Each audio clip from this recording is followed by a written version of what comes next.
حکوومەتی هەرێم زیاد لە 20 موچەی پاشەکەوتکرا و لێبڕینی منی لایە نامداتەوە، بەڵام داوای 1 ملیۆن دیناری خۆیەکات کە قەرزاری کلەی کارەبا. ئامانز ئەحمەد یەکێکە لەو کەسانەی پسوولەی ئاگادارکردنەوەی بۆ هاتووە کارەبای دەبڕدرێت. لێی کارەبا نەدەین لە سەرمانە بڕێت لە بەرەوەی خەرزداری. ئامانز فەرمانبەرە لە یەکێک لە فەرمانگاکانی حکوومەتی هەرێم ناچار کراوە ملیۆن دینارەکەی قەرزی کارەبای لایە بە زووترین کات بیداتەوە. وەسڵی کارەبای ئەو مانگەمان لۆ هاتیە لەسەری نووسراوە گەر پارەکەت نەدەی کارەبات لێبڕین لە بەرەوەی ملیۆنە کوشتێ قەرزداری. لە کاتێکدا حکوومەتی هەرێم زیاد لە 20 موچەی منی لایە کە من فەرمانبەری ئەو حکوومەتەم نامداتەوە، پاشەکەوت و لێبڕینە نامداتەوە، بەڵام بۆ خۆی ئازای دێ ئیزبارمانەکە کە پارە دێنێژینە کارەبامان لێبڕێ. ئەمە نیگەرانیە بۆ ئێمەی هاوڵاتی، ئەمە بارگرانیە بۆ ئێمەی هاوڵاتی. وەزعی ئابووری بۆ خۆی خراپە. هێشتا حکوومەت بۆ خۆی ئەڵێ بارودۆخی ئابووری و دارایی هەرێمی کوردستان جێگیر نییە، نەگەڕاتەوە دۆخی جارانی خۆی، کەواتە بە چ پێوەرێک بە چ ڕوویەک دێی بارگرانی خەیتە سەر هاوڵاتێک.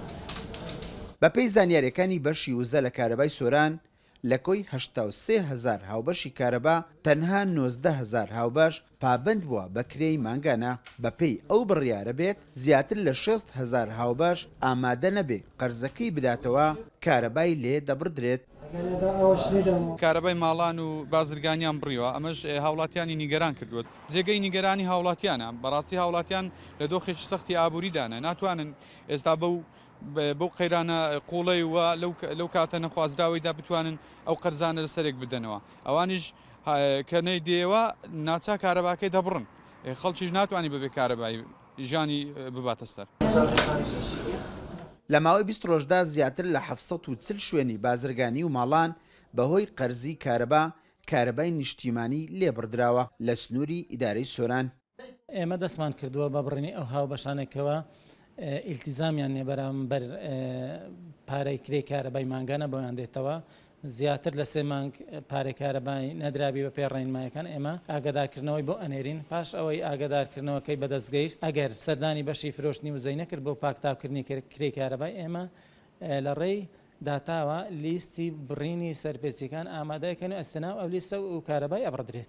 زیاتر لە 700 هاوبەشی کارەبامان بڕیون، ئەوانی کە قەرزیان زیاتر لە ملیۆنێک بەرەو سەرێ بووە تا 30 ملیۆن و 40 ملیۆنیش تێدا بووە. بڕیاری بڕینی کارەبای ئەو کەسانەی لە 1 ملیۆن دینار قەرزی کارەبایان لایە نیگەرانی زۆری لای دانیشتوانی ئیدارەی سۆران دروست کردووە. لە ئێستادا حکوومەت زیاتر لە 92 ملیار دینار قەرزی کارەبای لای هاوبەشانی هەیە. ئێستا لە هەوڵی وەرگرتنەوەی ئەو قەرزەدایە. ئیسماعیل عوسمان، کورسات نیوز، ئیدارەی سۆران.